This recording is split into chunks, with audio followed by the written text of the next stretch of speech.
તો આ તરફ ભરૂચમાં ફૂડ પોઈઝનિંગની ઘટના સામે આવી રહી છે। ભરૂચના અંકલેશ્વરમાં 100થી વધુ લોકોને ફૂડ પોઈઝનિંગની અસર થઈ છે।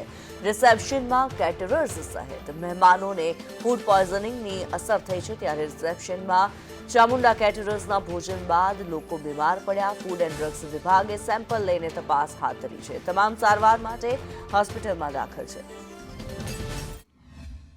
પેટમાં ખેંચાય છે અને બધાની તબિયત બહુ બગડી ગઈ છે। તો તંત્રને આજ આપણે અપેક્ષા રાખીએ છીએ કે આવા કેટરર્સ ઉપર થોડુંક સ્ટ્રિક્ટ એક્શન લે। અમે ભરૂચના મા કેટરર્સને આપ્યું હતું કે અમારો આખો શુભ પ્રસંગ એ સાચી લે, પણ કંઈક ને કંઈક ભૂલ થઈ છે।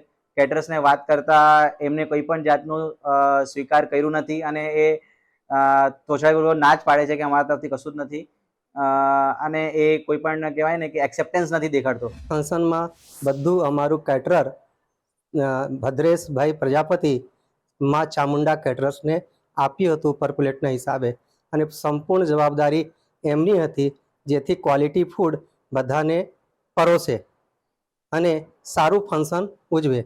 પણ આ જવાબદારી નિભાવી નથી, એના લીધે આ બધું હોનારત થયું। હવે અમારા તંત્રથી નિવેદન છે કે એના ઉપર યોગ્ય પગલાં ભરે